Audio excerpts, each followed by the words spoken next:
édition du célèbre Salon Nautique International, le Grand Pavois à La Rochelle. Alors nous avons choisi de nous intéresser cette année aux solutions durables, puisque jusqu'ici étaient rois les moteurs thermiques, les fibres synthétiques, les résines chimiques. Aujourd'hui, vous allez le voir dans cette émission, il y a de nombreuses alternatives. Alors j'ai pas mon permis bateau très clairement et j'ai un petit peu de mal à conduire votre Jetboat 300. Bonjour Benjamin Etienne. Vous me permettez de piloter ce bateau puisque c'est un bateau sans permis malgré tout. J'ai l'impression un peu de conduire un véhicule de Mario Kart, hein. C'est très souple.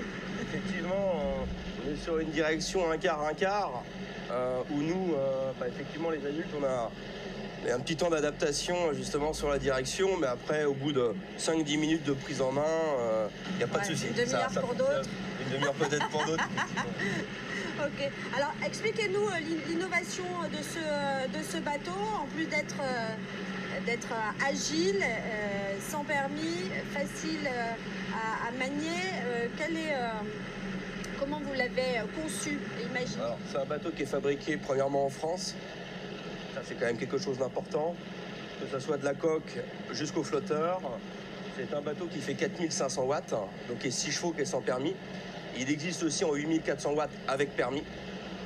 C'est un bateau qui est 4 places, qui est très léger, qui fait 180 kg et qui a jusqu'à 5h30 d'autonomie.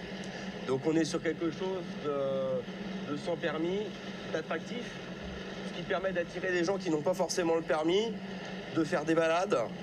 On peut aussi accélérer, c'est quelque chose d'aussi assez sportif. Donc on a le côté un peu convivial du bateau, mais en même temps le côté sportif. Donc on a essayé d'allier les deux. Et voilà, NHTU Jetboat 300. Est-ce qu'aujourd'hui, quand on conçoit un bateau, évidemment, on pense à tout ce que l'on va pouvoir utiliser comme matériaux éco-responsables? Tout à fait. On essaie de trouver le maximum de matières, si vous voulez, biodégradables, recyclables. C'est ce que j'essaye de faire pour Eco-Concept Marine, c'est d'essayer d'avoir le moins d'impact environnemental possible, que ça soit dans la conception, que ça soit aussi à l'entreprise. À l'entreprise, on a une charte pour justement éviter le maximum de consommation énergétique. Et on y arrive finalement, ou il reste encore des tas de pièces? On a énormément de bateaux, travail là-dessus, mais je crois à l'intelligence des Français, je crois à l'intelligence des Européens et ça va changer. Bientôt, on fabriquera nos propres batteries, et ça va dans le bon sens. Là, vous sentez au Grand Pavois qu'il y a cette dynamique qui est réelle? Oui. Cette année, c'est vraiment une année électrique. Les gens posent énormément de questions, les gens s'y intéressent, ce qui est une très bonne chose, et posent des questions où les années précédentes ne posaient pas. C'est-à-dire qu'il y a combien de puissance, quel type de moteur, donc on commence à rentrer dans de la technique, en plus de parler de l'électrique. Donc les gens s'y intéressent, et ça, je trouve que c'est un grand pas, en avant. Il y a une prise de conscience qui est réelle. Vous avez... on peut l'acheter, ça, ce bateau? Alors, déjà? Tout à fait, on a des revendeurs dans toute la France. Ok, combien ça coûte? Là, sur ce bateau-là, on est à 25 000 € TTC. Okay. Pack batterie, chargeur inclus. Okay.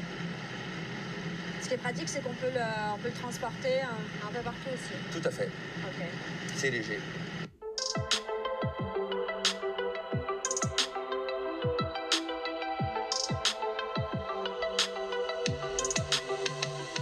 Nous partons à la découverte des nombreuses autres innovations durables proposées ici au Grand Pavois. Un reportage tourné avec plaisir avec François Laurando.